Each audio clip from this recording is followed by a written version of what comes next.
vamos a ver asma y un poco de bronquitis. Y luego vamos a comenzar con todo lo que es cardio. Y la parte de cardiología, como verán, solamente repasamos un poco de lo que ustedes ya saben. Entonces les va a resultar bastante fácil. Entonces vamos a ver el tema de asma y bronquitis. Lo vamos a ver rápidamente porque a las 4 puntos vamos a comenzar otra actividad. Hola, pasá. 4 a ver,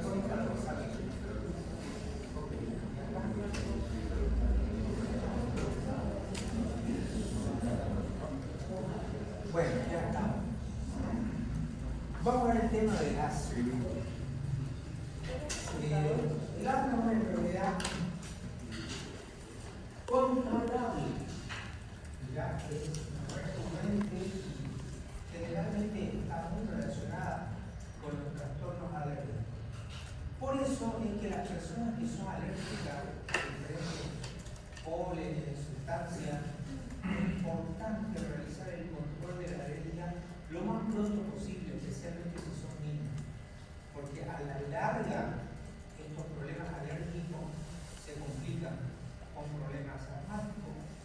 Lo mismo los pacientes que tienen rinitis, las rinitis alérgicas a la larga se van a ir complicando con problemas de tipo asmático. Entonces, en el asma, la principal característica es la dificultad para respirar, o sea, respirar con dificultad. Es una enfermedad respiratoria crónica que se caracteriza por inflamación de las vías aéreas. Debido a la hiperrespuesta a estímulos, van a ver que hay una reacción antígeno-anticuerpo donde el alergeno es el desencadenante y va a llegar a producir una contracción del músculo lisocircular bronquial, haciendo que se produzca un broncoespasmo.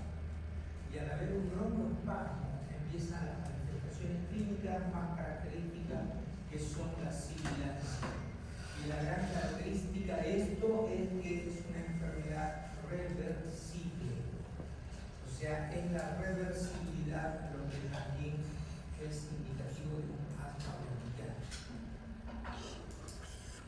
La lucha global internacional contra el asma se denomina GINA. Cada 2 años sale una actualización de GINA. Actualmente hay una que dicen que salió hace meses atrás, la GINA 2025, del cual les voy a pedir a algún voluntario para que les ponga la próxima semana todo lo que es el GINA 2025, que les va a servir tanto en niños como en adultos. Y nos va a servir a todos para actualizar el tema de la. Entonces, el paper del GINA, el último GINA 2025, lo vamos a ver la próxima semana. ¿Hay algún voluntario que quiera? ¿No? Bueno, después lo podemos ver al final de la clase. Que le da vergüenza levantar la mano. No se peleen, tranquilos.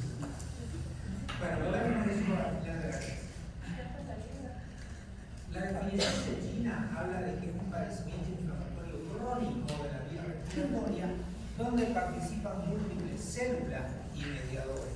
Ya vamos a ver que las células más importantes están involucrando a los mastocitos y los mediadores son los mediadores de inflamación, que son prácticamente los mismos. Cuando nosotros hacemos el examen físico, bueno, a todo esto lo más importante de la historia clínica, y se las voy a ir repitiendo cada vez. Lo más importante es la anamnesis, la buena historia clínica. Si no está bien hecha la historia clínica, no puede llegar al diagnóstico. Y van a ver que hay también diagnósticos diferenciales. Por eso es que cuando tenemos un paciente que tiene broncoespasmo, el paciente generalmente sabe lo que le pasa, porque ya ha tenido esa experiencia varias veces. Él mismo dice, estoy con asma. Yo recuerdo que estaba en la feria exposición hace unos cuantos años atrás, estaba en un pabellón con el bus de la universidad y estábamos mirando y fuimos como una brigada médica y estaba con sus compañeros y estábamos charlando, mirando pasar la gente y veíamos unos niños que jugaban y entre ellos había un gordito, uno extremadamente gordo que corría como los otros y todo. Y de pronto el gordito no podía respirar y vinieron, lo trajeron sus amigos, lo trajeron casi alzándolo, lo trajeron y no podía respirar. Ahí yo me agarraba la cabeza y decía, ¿qué le pasa a este gordo? Entonces él mismo me dijo, tengo asma, me dijo. O sea, ya está, me dio el diagnóstico. Lo ocultamos y no se escuchaba nada. No había sibilancia, no había nada, pero el pobre estaba cianótico y estaba que no podía respirar. Entonces, busqué salbutamol, no había, busqué un corticoide, no había, busqué adrenalina, no había nada en la ambulancia. O sea, teníamos curita, bovidona, pero no teníamos, o sea, no estábamos preparados. Fue una de nuestras primeras brigadas. Y uno de sus compañeros dijo, yo tengo mi aerosol, soy asmático. Por favor, se lo quitamos de las manos y le pusimos al muchacho y no les miento, fue como 2 minutos o 3 minutos y ya estaba bien y quería irse. La llamamos a su mamá, le explicamos de qué se trataba y le explicamos de que ese aerosol era muy importante para ese niño y que era importante que él sepa manejarlo, ¿no? Porque parece que el pobre tenía un episodio asmático y de pronto quedaba así, lo dejaban ahí que descanse hasta que poco a poco se le iba pasando. Mientras tanto él tenía esa angustia respiratoria. Entonces, bueno, le explicamos de que, y es más, el muchacho, el compañero de ustedes, se lo regaló su aerosol, ¿no? Y le explicó cómo debería utilizarlo. Pero fue mágico, se le puso y empezó a mejorar, pero rápidamente. Empezaron a aparecer las sibilancias, porque cuando hay tanto broncoespasmo, se cierran tanto los pulmones que no entra ni sale el aire. Y el paciente estaba cianótico. Era para ponerle oxígeno.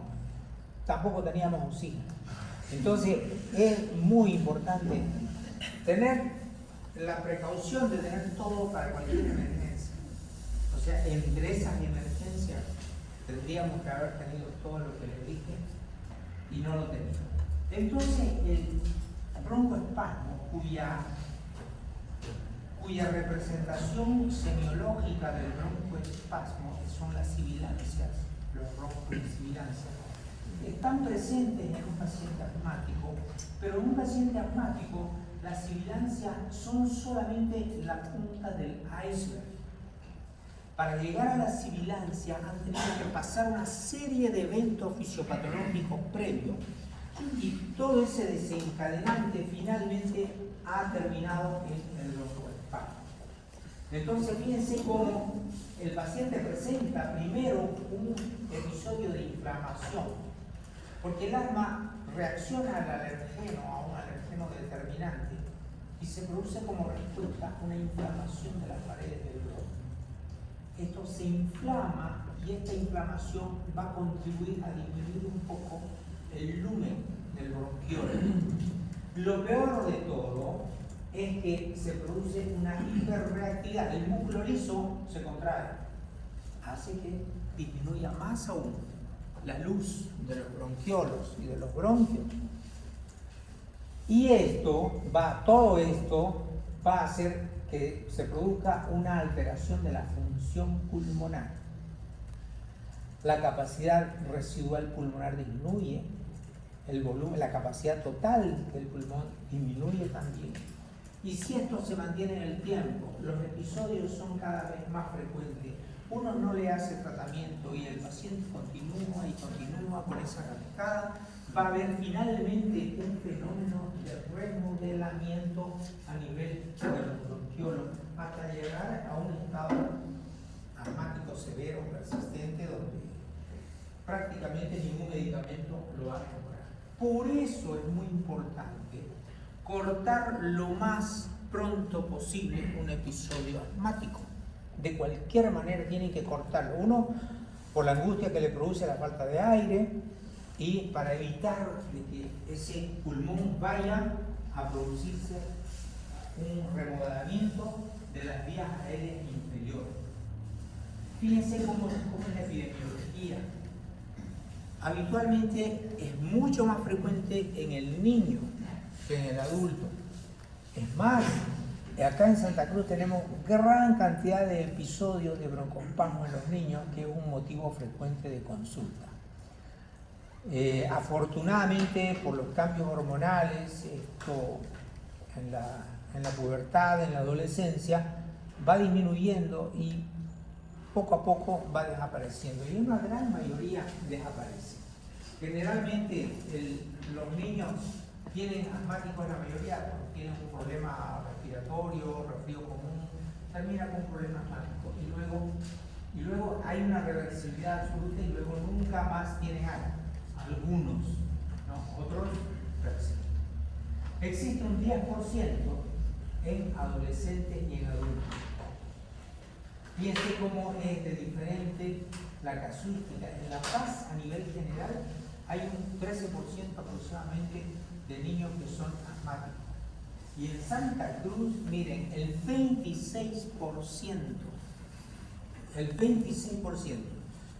En líneas generales, de entre un 10 a un 15% de la población del mundo, las personas son asmáticas, ya aproximadamente. Pero acá en Santa Cruz, miren cómo estamos. Tenemos 26% más de la cuarta parte de los niños son asmáticos. Cuando yo vi este dato pensé que estaban equivocados. Pero no, este es un dato recolectado de la Sociedad de Neumólogos de acá de Santa Cruz. 26% es altísimo. Entonces vamos a tener episodios asmáticos ya en los niños. Y probablemente ustedes van a ver también episodios asmáticos en el transcurso de su vida profesional. ¿Por qué ha aumentado? Se cree que ha aumentado por la contaminación ambiental, por el smog y sobre todo por este asunto de las quemas que hacen indiscriminadamente en los montes. Ahora, yo antes pensaba, ¿pueden dejar de chatear, por favor? Me distrae. Si no te interesa, salita puede chatear, sin ningún problema. ¿Ah? ¿Verdad? ¿Distraes? Quiero no pasar con el test. Sí.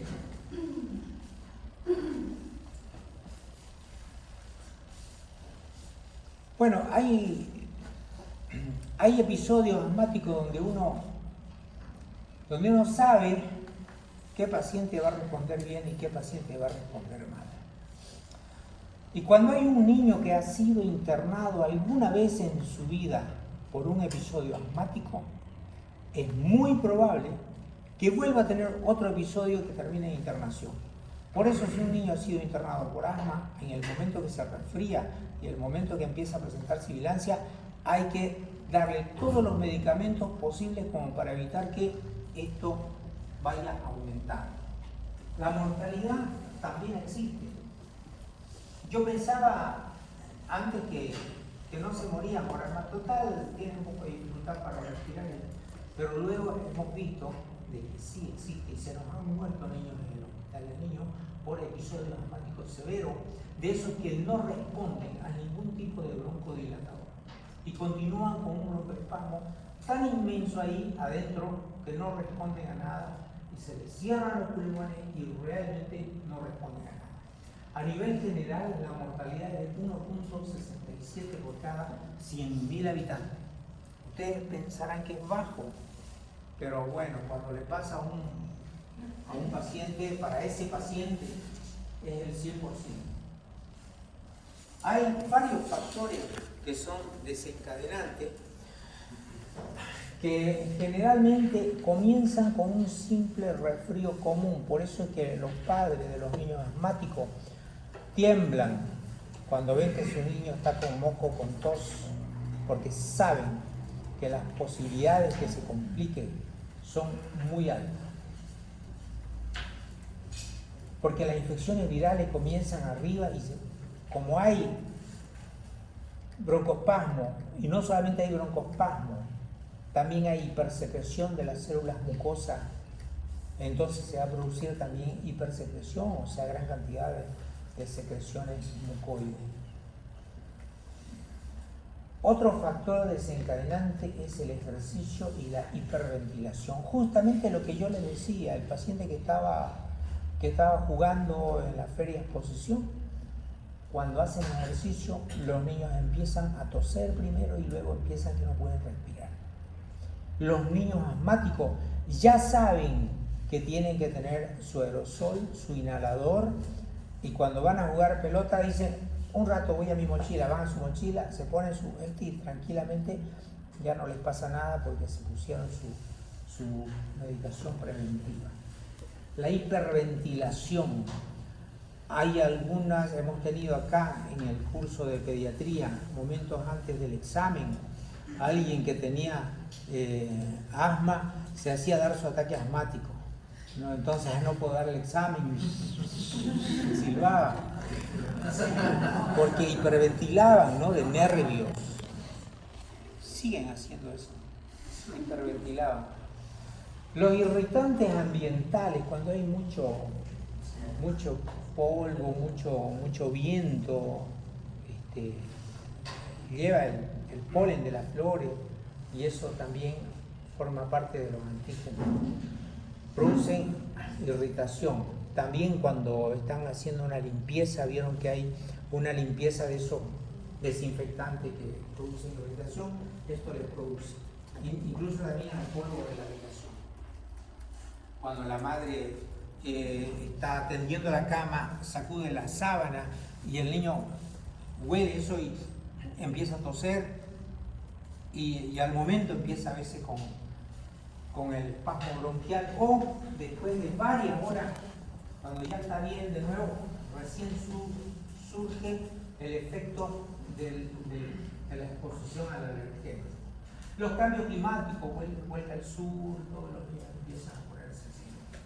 Los alimentos, el glutamato monosódico, más conocido como Ajinomoto. ¿Lo conocen el Ajinomoto? Bueno, ese es el glutamato monosódico que les gusta ponerle a las comidas, les da un sabor bueno, pero actúan como desencadenantes de episodios asmáticos. Algunas drogas, como los AINES, por ejemplo, ¿no? También pueden llegar a producir el ibuprofeno, que es el más frecuente, llega a producir episodios asmáticos, ¿no? Los factores emocionales, cuando de pronto alguna chica lo pide a sus cortejos con otra, empieza, ¿no? y empieza con problemas emocionales. El reflujo gastroesofágico, por eso es que los pacientes asmáticos tienen que ser tratados como si tuvieran reflujo gastroesofágico. Colocar la cabecera más elevada, de la parte de la cama, un poquito más elevada, así, ángulo de 45 grados, 30, 45 grados, porque se ha demostrado que los pacientes que tienen reflujo gastroesofágico entra un poquito, apenas unas microgotas, entra a la vía aérea y ahí le van a producir el broncoespasmo. Es así como se ve a la endoscopía, un bronquio inflamado, un bronquio contraído que está con una inflamación que le produce broncoespasmo. Y en la patogenia hay hipersecreción de moco, hay vasodilatación alrededor de los bronquiolos, hay células inflamatorias, hay hipertrofia de las células que son productoras de moco, pérdida del epitelio. Y en cuanto a la fisiopatología, está la triple E. Cuando yo era estudiante me acordaba de la triple E, porque es un invento que uno tiene para acordarse, a veces uno es contracción muscular bronquial, el músculo liso contrae, se produce edema, infiltración y aumento de la secreción bronquial.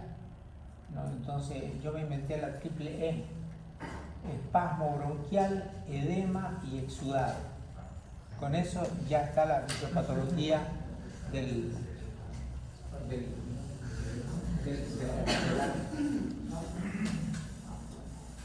Clásicamente, en cuanto a su fisiopatología, presentamos como una tríada: la disnea intermitente, tos y sibilancia. Paciente que tiene tos, que tiene sibilancia y dificultad respiratoria intermitente, o sea, repetición, que sana y está un tiempo así y otra vez y está con tos y está con sibilancia, probablemente tenga un problema de asma. Y la otra es la atopia o atopía también, que es distinto, de las dos formas se pronuncia, que en realidad es la predisposición genética que tiene el organismo para desarrollar anticuerpos inmunoglobulina, tipo inmunoglobulina E, que son los que son responsables de la respuesta alérgica a los estímulos. Entonces, si ustedes le hacen una dosificación de inmunoglobulina, van a encontrar que en un paciente asmático la inmunoglobulina E es la que está aumentada. ¿Quiénes participan en la inflamación de la vía aérea? Principalmente los mastocitos, que son células que son productoras de histamina. Está la prostaglandina, los leucotrienos. Por eso que uno de los medicamentos que se utilizan son los inhibidores de los leucotrienos, como por ejemplo el montelukast, que vamos a verlo más adelante. Luego están las reacciones de fase tardía. Hay una fase temprana y una fase tardía, ¿no? En la fase temprana actúa todo esto. En la fase tardía es lo que yo les decía: el individuo está expuesto a un estímulo, por ejemplo, sacudir las mantas, la sábana, y luego está expuesto y por ahí no le pasa nada. Y después de unas 6 horas empieza con dificultad respiratoria y sibilancia. Esa es una respuesta de fase tardía. Acá participan los monocitos, las células dendríticas, los neutrófilos, los eosinófilos y basófilos. Sobre todo los eosinófilos, que en los procesos alérgicos están aumentados, en todo tipo de respuesta alérgica está incrementada la cantidad de eosinófilos. Los eosinófilos producen leucotrienos, factor de activación de plaquetas, y producen unas granulaciones tóxicas que dañan el epitelio de las vías respiratorias. Por eso es que hay una ulceración y una pérdida del epitelio en los pacientes que tienen episodios recurrentes de tipo asmático. Los mastocitos, que producen la histamina, que son los responsables también de la respuesta antígeno-anticuerpo. ¿Cuál es el cuadro clínico? Es muy variable. Puede haber un estrechamiento rápido, inmenso, fuerte de la vía aérea, o puede haber una pequeña contracción con las sibilancias que son apenas ocultables, ¿no? Aquí los mecanismos más importantes es la contracción del músculo liso circular de las vías respiratorias, engrosamiento de la pared de las vías respiratorias debido al edema y taponamiento debido a la gran cantidad de producción de moco que presentan estos pacientes. 80% de los niños van a desarrollar episodios antes de cumplir los 5 años de edad. En estos pacientes que, si bien no todos los pacientes que tienen asma cuando son niños son asmáticos en adultos, pero sí la mayoría van a desarrollar cuando son niños antes de los 5 años de edad. Ahora, cuando hay episodios asmáticos y el paciente no puede dormir porque tiene falta de aire, tiene tos y tiene problemas para conciliar el sueño debido justamente a los episodios asmáticos a repetición, tienen también problemas en el rendimiento escolar. Entonces, muchos de ellos tienen bajo rendimiento escolar y fatiga debido a los síntomas nocturnos del asma. En el cuadro clínico lo primero que encontramos son las sibilancias. Luego ocurre la aparición de tos, opresión precordial, dificultad respiratoria, intolerancia al ejercicio, Esos son los clásicos. Y después los que tenemos internados son los pacientes que son asmáticos, que cada vez tienen episodios de broncoespasmo, tienen bronquiolitis, bronquitis y más adelante cuando crecen más tienen episodios de bronquitis y asma a repetición. No siempre está la nomenclatura internacional puesta de acuerdo. Para algunos, por ejemplo, puede hablarse de una bronquitis asmatiforme. He visto algunos diagnósticos así, bronquitis asmatiforme. Otros le ponen asma con manifestaciones de bronconeumonía o bronconeumonía con componente asmático. En realidad es muy variable la nomenclatura, ¿no? Pero generalmente hay neumonías a repetición debido a los pacientes que presentan inflamación de la vía aérea inferior y producción de moco que se sobreinfecta. O los resfríos, que son catarros descendentes, resfríos que van complicándose. Un día están solamente con el moco en la nariz y luego van disminuyendo. Entonces, de estos pacientes, si tiene algo de esto, tenemos que considerar el diagnóstico de asma. Paciente que presente dificultad respiratoria, sensación de opresión torácica y tos, tenemos que considerar el diagnóstico de asma. Vamos a ver más adelante que la tos puede ser la única manifestación del asma. Son esos padres de familia que están desesperados, van de un médico, donde otro y otro y otro, y todos coinciden y le dan medicamentos para la tos. Tusigen, Tusbol, les dan todo un montón de jarabes para la tos. La madre va, busca y le da otros jarabes para la tos. Uno que le da mi abejita, el otro que le da todo tipo de medicamentos para la tos. Hasta que alguno le da un medicamento para el asma y con eso se curó la tos. ¿Sí? Doctor, ¿y los que recetan como tos alérgica? También es otra variación de esto, ¿no? Por eso te digo, no hay una uniformidad en los criterios. Tos alérgica también. Entonces, no hay una uniformidad entre ellos mismos, los mismos neumólogos no se ponen de acuerdo. Pero todos ellos apuntan a lo mismo. Una reacción antígeno-anticuerpo producida por un alergeno, ya que le produce como respuesta sibilancia, le produce edema de la pared bronquial y gran cantidad de secreciones mucosas. Dentro de los signos puede no haber ningún signo, que es bastante común.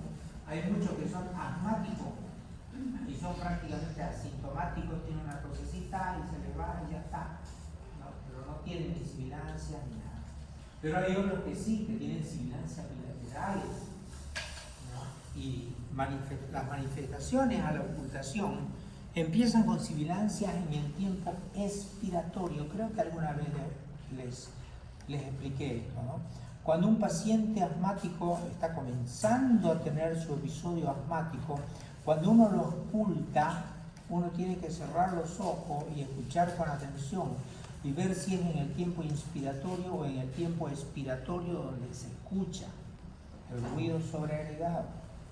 Entonces, un paciente asmático que está comenzando un episodio asmático tiene en el tiempo expiratorio, tiene la sibilancia, ¿no?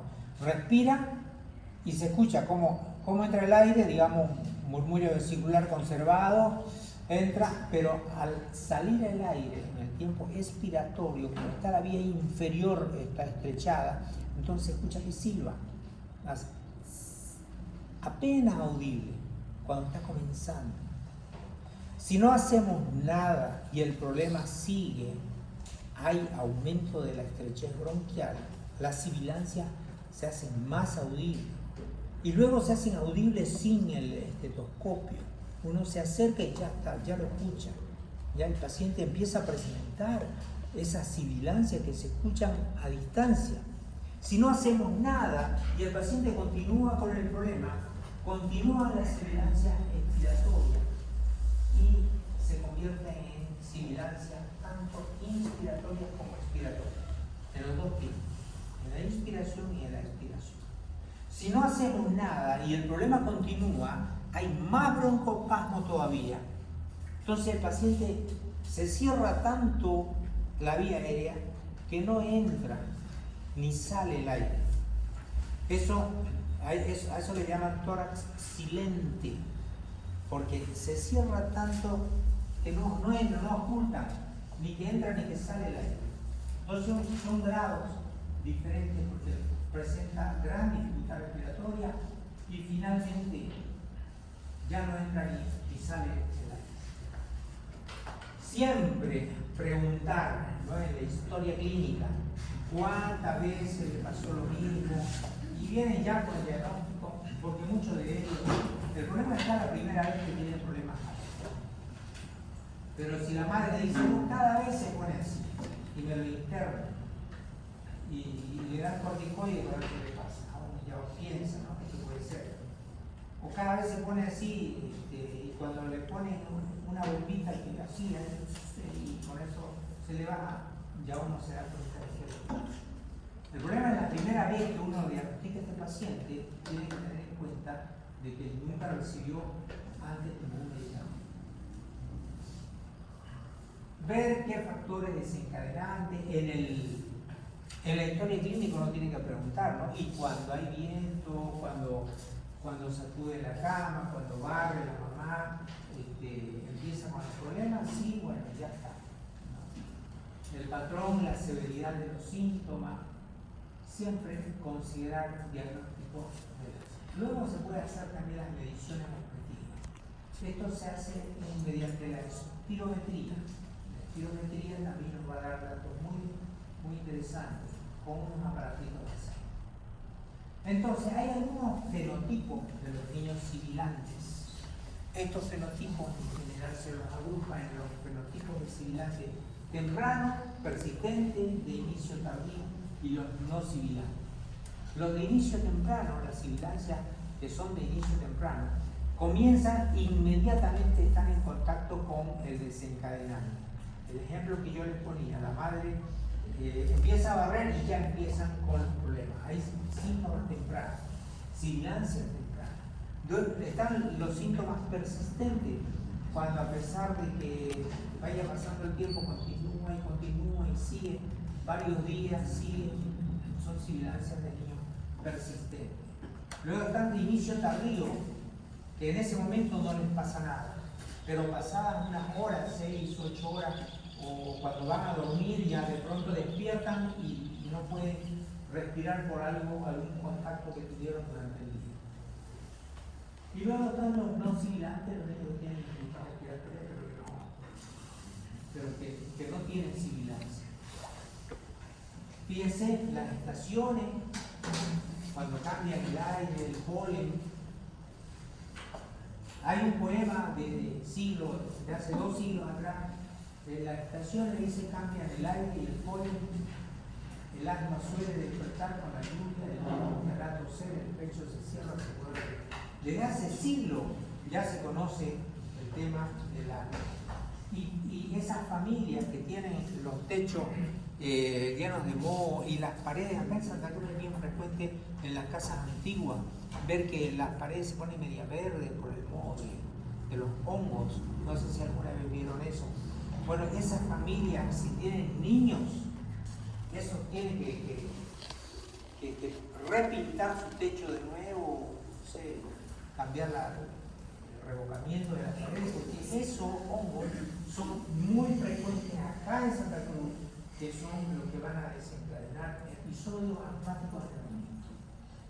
Entonces, para hacer diagnóstico, tenemos la historia clínica de los síntomas persistentes, tenemos la espirometría, la fracción de óxido nítrico exhalado, y tenemos también otro estudio que es la oscillometría. La oscillometría no sé si habrá acá, la verdad, pero la espirometría sí. Ahora, ¿para qué hacemos una radiografía? Si estamos seguros de que el paciente está con un episodio asmático, o si tenemos sospechas bien fundamentadas de que el problema es asmático, en realidad no necesitamos radiografía. Recuerden esto, mientras menos radiografía se realicen, mejor, porque cada radiografía son radiaciones ionizantes que exponemos al individuo. Entonces no pidan radiografía en todos los pacientes, solamente si es necesario. En realidad cuando una persona o un médico pide una radiografía, no es para hacer diagnóstico de asma, porque el diagnóstico del asma es clínico.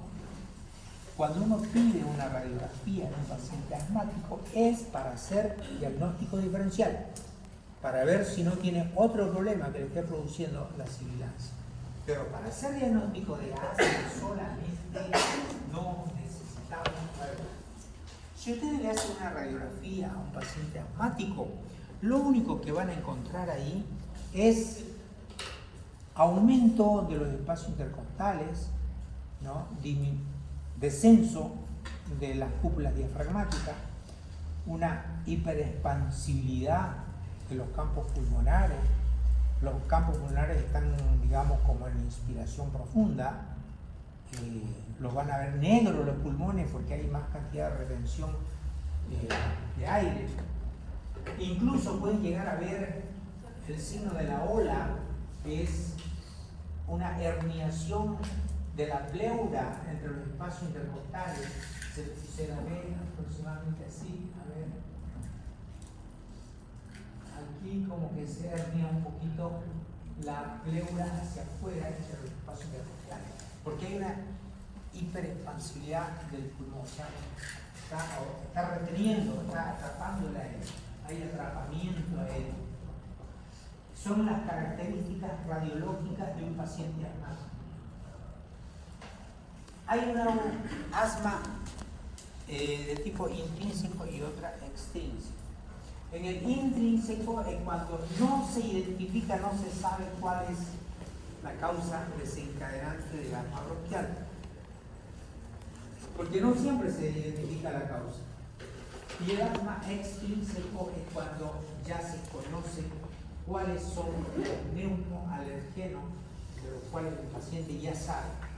Por ejemplo, el pelo de gato. ¿Cuántos pacientes hay que se acercan a un gato y empiezan con sibilancia y odian a los gatos? No, sí, es muy frecuente eso. Hay otros que son alérgicos, por ejemplo, como alergeno, el polen de las flores cuando hay viento, o si no, al polvo de habitación también, que en vez de barrer así con una escoba, tienen que, con un trapeador, para que no levante el polvo de habitación, porque eso es muy irritante. Hay alergia a todo, alergia a la caspa, al pelo, por ejemplo, alergia hay algunas mujeres que tienen alergia al marido, se acerca al marido y empiezan a tener un episodio asmático. Ok, en cuanto a su severidad, la severidad se puede clasificar de dos maneras: un asma intermitente y un asma persistente. Y el asma persistente puede ser leve, moderada, grave. La mayor cantidad de los pacientes asmáticos tienen esta clasificación de asma persistente leve, por suerte, que son la gran mayoría de nuestro 26% de pacientes que tenemos acá en Santa Cruz. El asma persistente leve, que es el más frecuente acá en nuestro medio.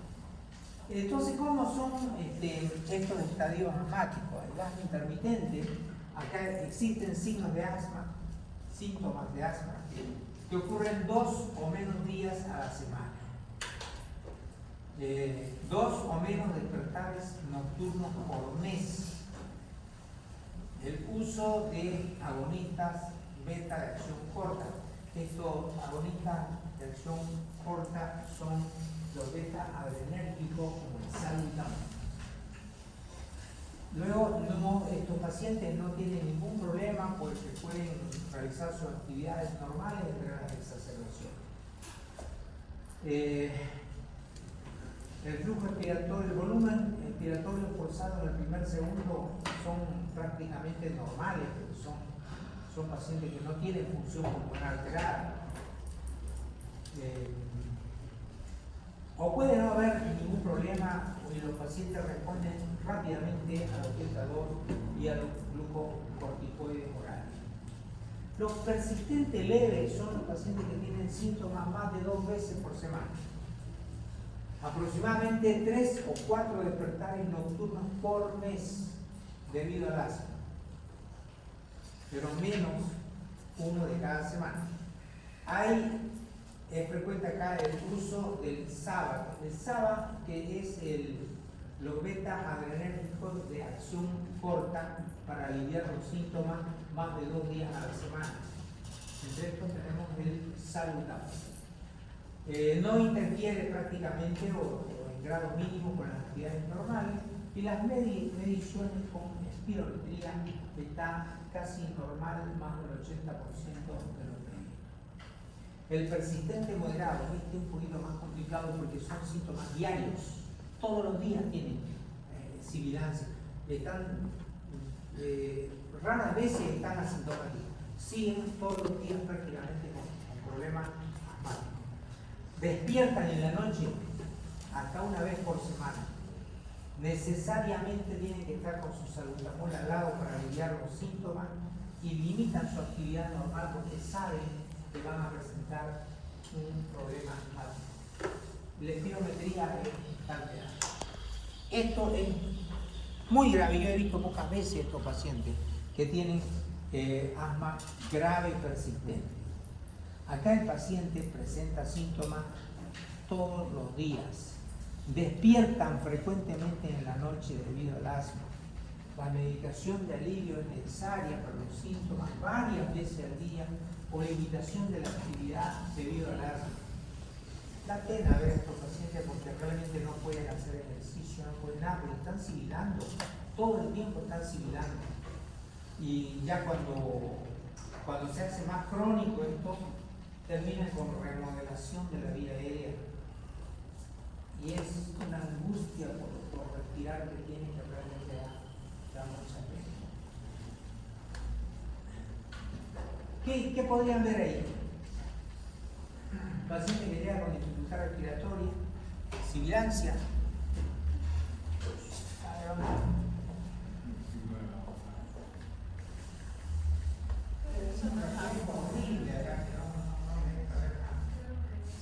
A ver qué hay ahí. A ver, más fuerte. Hay una obstrucción en el lado derecho. ¿Dónde? En el lado derecho. A ver, descríbela. Porque hay aumento de los espacios intercostales solo en el lado derecho y no en el izquierdo, y aparte se ve esa cosita blanca que capaz se tragó algo. No sé. Ya, bien, bien. ¿Cómo te llamaron? ¿Ah? Camila. Camila, Tennessee. Ya. Bueno, bien, es lo que dijo Camila. Bueno, no exactamente, ¿no? Pero bueno. Por ahí va. Ya. Escuchen bien lo que les voy a decir. Métanse como un chip en su cabeza. El asma no es la única patología que produce sibilancias. Las sibilancias pueden estar producidas también por otras cosas. La más frecuente es el asma, ¿verdad?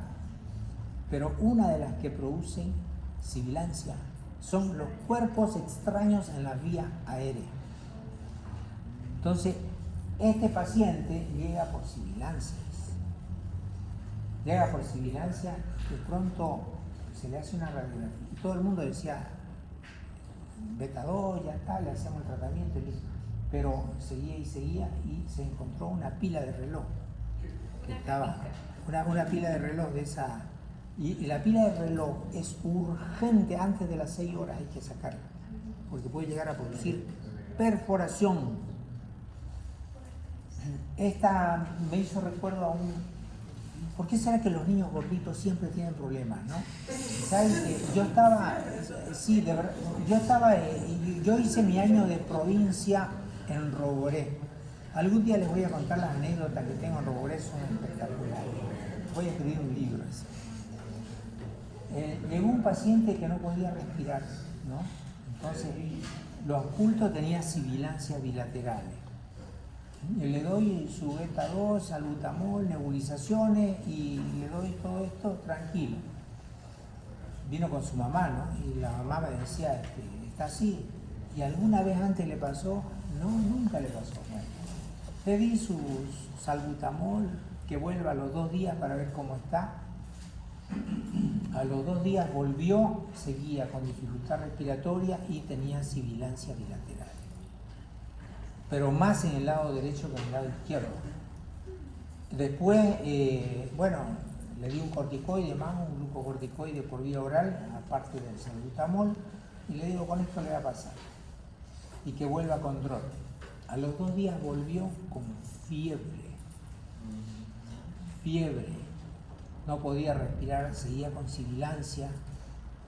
Y cuando uno ya tiene un paciente así complicado, ¿qué es lo que tiene que hacer? ¿Qué es lo que tiene que hacer cuando uno no da con el diagnóstico? ¿Qué les dije? No, derivarlo no. Bueno, ya, si querés derivarlo, pero tenés que hacer nuevamente la historia clínica desde cero. No, todo de nuevo, sentémonos. Y la mamá se metía y decía, estaba ahí, volvió del colegio. Señora, estoy hablando con el niño, un chico de 10 años. Que me explique él. Entonces, ¿qué estaban haciendo? Bueno, yo estaba, mi curso jugaba fútbol contra el otro curso, contra el paralelo, y yo fui, porque yo juego fútbol, pero no me dejan jugar, pero como soy un poquito gordito, no puedo correr y todo eso, ¿no? Me dejaron a un lado, y yo estaba en la orilla de la cancha alentando al equipo. ¿Y qué estaban haciendo? Me dice, estaba con mi lapicero, así jugando, ¿no? Y estaba jugando con mi lapicero y vino un compañero y, como siempre, me abusan, me dio un golpe en la espalda, ¿no? Y me hizo caer. Y no la encontré la tapa del lapicero. Y desde ahí empecé que no podía respirar y no podía respirar. Entonces, era capaz de darme de cabeza contra la pared porque eso podría haberle preguntado el primer día, ¿no? Y no esperar tanto tiempo que el chico empiece con fiebre. Le pedí una radiografía, obviamente era radio lúcido, no se veía nada, y lo mandé al hospital. En el hospital le volvieron a hacer otra radiografía, vino el neumólogo, entró y le hizo una broncoscopía, la extrajo la tapa del lapicero que se había entrado a la vía aérea y se acabó el problema. Entonces, vuelvo a repetirle otra vez, hagan bien las historias clínicas, pregunten todo desde el principio y cuando no tengan algún diagnóstico, vuelvan nuevamente a preguntar desde cero. Entonces, las sibilancias pueden estar producidas también por cuerpos extraños. No se olviden que los pacientes que tienen enfermedad pulmonar crónica, o sea, una displasia broncopulmonar, también tienen sibilancia. Pueden presentar sibilancia también los pacientes que tienen insuficiencia cardíaca, ¿ya? Pero obviamente van a tener otras cosas, hepatomegalia, edema, pero también puede haber sibilancia. No todo lo que silba o lo que pita es asma. Hay varios diagnósticos diferenciales. El tórax silente, cuando no escuchan nada, puede ser que el paciente esté con tanto broncoespasmo que no entre ni salga el aire. Y cuando ustedes le dan su beta 2 y empieza a disminuir ese broncoespasmo, recién empiezan a escucharse las sibilancias, ¿no? Es desesperante cuando el paciente no le entra ni le sale nada de aire. El paciente tiene una retracción universal, se pone muy mal, está con una sed de aire, puede llegar a ser un paro respiratorio en cuestión de minutos. La tos puede ser el único síntoma de asma. métanse eso en la cabeza porque es bien importante. Pacientes que están tosiendo y tosiendo y tosiendo y pasa por todos los médicos y hay uno que agarra y le da un medicamento para el asma y mágicamente pasa todo. Irritantes ambientales es muy frecuente cuando hay vientos. Hubo un médico hace muchísimos años atrás en la India que descubrió que la adrenalina que se produce cuando se sube a la montaña rusa es tan importante que actúa como un broncodilatador. Entonces probó a los pacientes asmáticos subirlo a la montaña rusa y les producía tanto terror que producían su propia adrenalina y producían broncodilatación y mejoraban. Entonces su proyecto de tesis fue construir una montaña rusa en cada hospital para que los pacientes vengan con asma.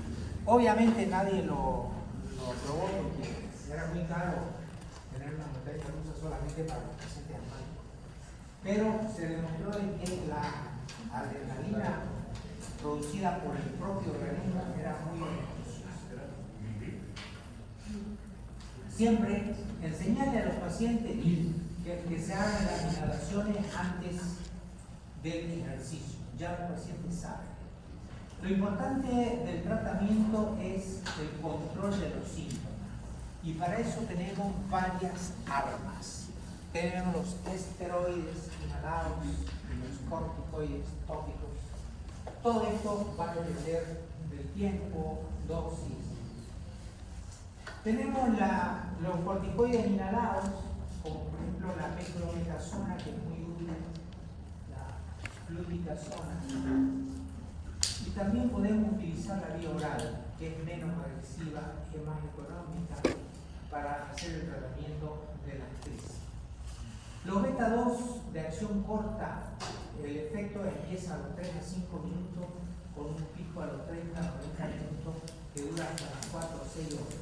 Por eso es que cuando nosotros damos nebulizaciones con salbutamol para hacerse tratamiento para los niños asmáticos, le damos cada 4 o cada 6 horas, porque ese es el tiempo de duración de los beta 2 adrenales.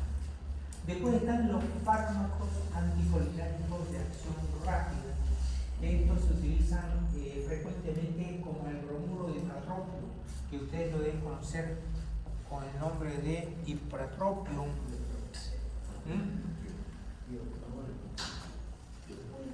Sí, creo que acá no fabrican, pero lo traen contrabandeado de Brasil y se utiliza el bromuro de ipratropio. Es un fármaco anticolinérgico de acción rápida que se da por nebulizaciones y viene también en aerosol. Luego están los antileucotrienos, que son antagonistas de los leucotrienos, como el que hemos mencionado, el Montelukast, el Pramilukast y el Satirlukast. Son tratamientos alternativos. Atención con esto. Estos pacientes que reciben antileucotrienos, el antileucotrieno, como el que conocemos acá, el Montelukast, que viene en tabletas de 5 miligramos, en tabletas masticables de 4 miligramos. El Montelukast es un medicamento antileucotrieno que es muy efectivo, pero para prevenir los ataques, los episodios de asma. No es para tratar el episodio agudo. Ya el episodio agudo, si ustedes le dan, no le va a hacer nada. Pero sí, cuando ustedes le dan regularmente, después de los 15 días aproximadamente, ya el paciente empieza a presentar menos episodios asmáticos e incluso algunos ya dejan de tener episodios asmáticos. Y luego están los broncodilatadores, ya hemos hablado de los que dilatan el músculo liso bronquial. Finalmente, este esquema, que es el que viene en China, fíjense qué horrible lo que reflejo, realmente no. Hay que hacer control del comportamiento, o sea, antes de hacer ejercicio, los pacientes tienen que aprender a presentarse con su aerosol. La medicación de control tiene que ir de menos a más. El paciente de la escala 1, un paciente que no tiene ningún tipo de control. ¿Ya? Acá se dan primero se dan dosis bajas de antileucotrieno, ya como por ejemplo el Lucas. Después están el tercer grupo, están los corticoides inhalados, dosis media, dosis baja, combinados con un beta-2 adrenérgico como el salbutamol. En todo paciente asmático, el medicamento clave siempre va a ser el salbutamol, ya, siempre. O meonito combinado con glucocorticoides inhalados. Hay un medicamento que se llama el Sterolan, S1, que es salbutamol mezclado con beclometasona, es decir, un beta-2 mezclado con un glucocorticoide por vía. Después está el Asmabrón también, que viene en aerosol y tiene esa combinación. Y así, a medida que van aumentando los episodios, se va aumentando la dosis también de los medicamentos.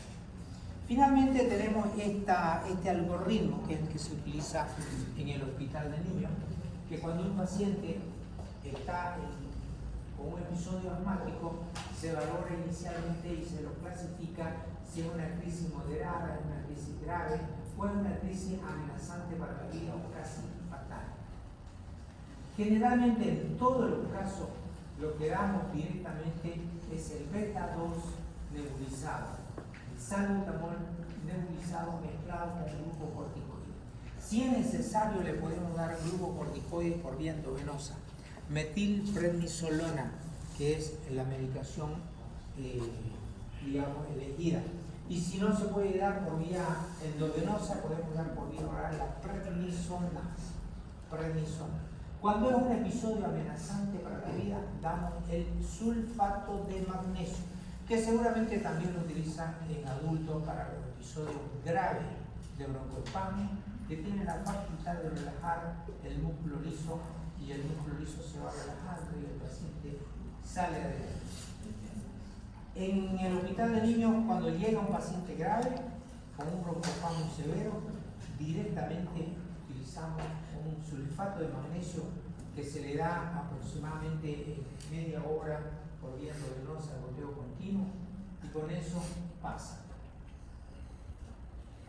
Finalmente, dos palabras acerca de la bronquitis. ¿Qué es la bronquitis? La inflamación de los bronquios. Es bien común y es una causa frecuente de consulta. Edad más frecuente, alrededor de los 6 meses hasta los 3 años. Predomina más en varones y en los cambios de estación. ¿Qué es la bronquitis? El edema y la acumulación de secreciones con el tratamiento de la vía aérea. Inflamación de los bronquios.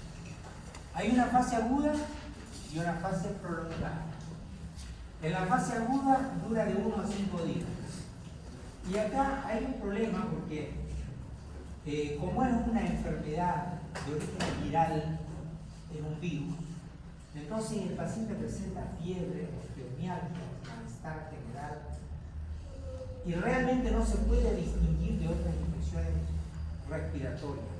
¿Qué hay a la ocultación? Hay bronquios, estertores, diseminados, y si ajustamos sibilancias, pensamos que el paciente puede tener un episodio también de broncoespasmo.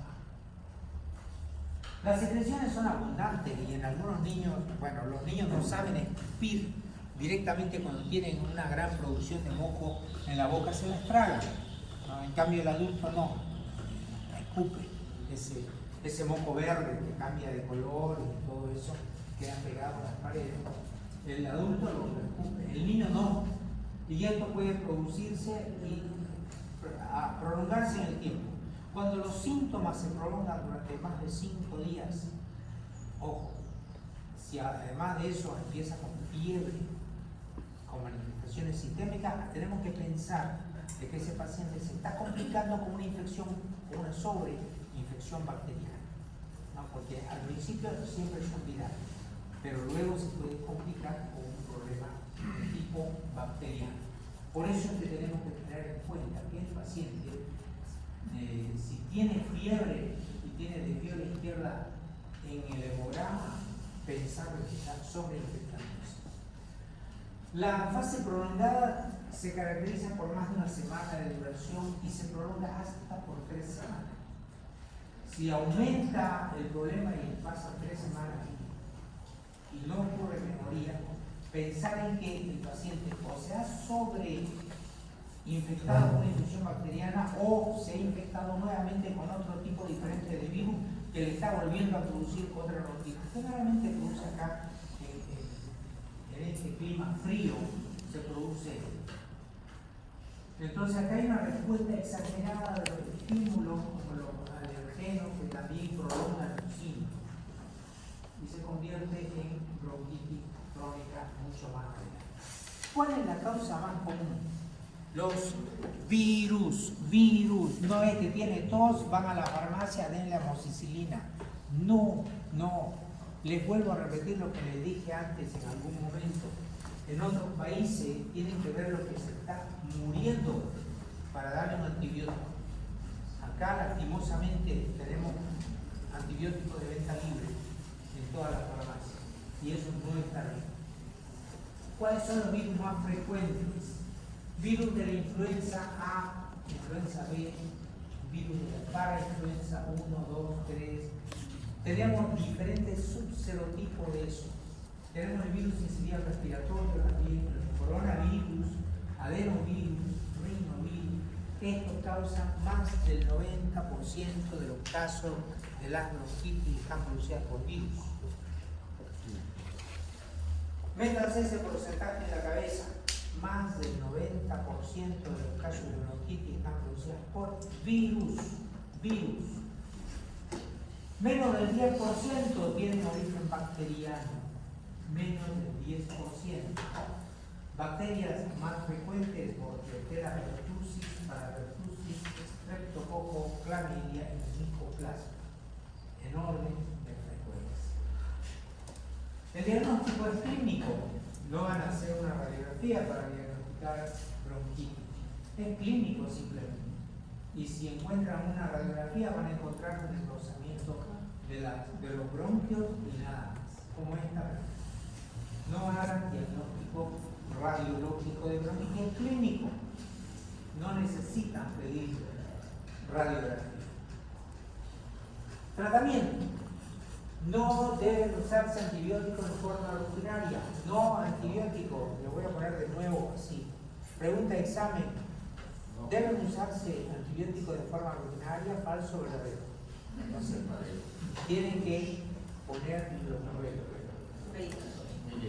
Solamente están indicados cuando uno tiene la firme sospecha de una sobreinfección bacteriana. Antibiótico-terapia, tenemos que ver si el paciente tiene un gran, un gran positivo en el fútbol. Si no es posible esto, podemos utilizar macrólidos tipo eritromicina de 7 a 10 días. Pero el problema de la eritromicina es que la mayoría de los gérmenes, más del 50%, ya son resistentes a la eritromicina. Pero sí podemos utilizar la eritromicina, que es otro macrólido que es bastante efectivo, que también es útil contra el Mycoplasma pneumoniae. El uso de trimethoprim-sulfa puede ser una alternativa, porque también es efectivo contra los otros gérmenes, Streptococcus, Haemophilus y Klebsiella. Ahora, como la tos es un síntoma frecuente y es muy molesto, la madre llega al médico para que le dé un jarabe para la tos. Ya, si hubiera un medicamento que le corta completamente la tos y lo deja así, sin nada de tos al paciente, no se lo debería utilizar. ¿Por qué? Porque la tos es un mecanismo de defensa y cuando uno le explica a la familia de que es un mecanismo de defensa, la familia entiende. Y hay que explicarle, porque si no hubiera tos, las secreciones se acumulan adentro, se sobreinfectan y se produce neumonía. Entonces es bueno que haya tos para expulsar todas las secreciones en vez de que se queden adentro para que salgan afuera. Ahora, si por algún motivo utilizamos un antitussígeno, la única que podríamos utilizar es esta medicación llamada codeína o dextrometorfano. Tratamiento para la tos, codeína o dextrometorfano. Siempre a dosis baja y nunca darle a niños muy pequeñitos, porque la codeína tiene efecto depresor del centro respiratorio. Si a alguien se le ocurre intoxicar a un paciente con codeína, le va a producir un paro respiratorio. Se va a dormir el paciente y va a terminar de respirar. Cuidado con eso. Así que no dar medicamentos antitussígenos, a no ser de que sea estrictamente necesario. Bien. Broncodilatadores en caso de que haya sibilancia, y las vacunas, especialmente la antihemophilus, la antineumocócica, han hecho que disminuya la cantidad de hormonas. Ha disminuido bastante el hecho de que las vacunas sean obligatorias. Bueno, con eso hemos terminado el tema. No sé si ustedes tienen algún comentario o algo. No se olviden que para la próxima clase les voy a pedir a algún voluntario, al final de la clase me dice quién puede investigar acerca del GINA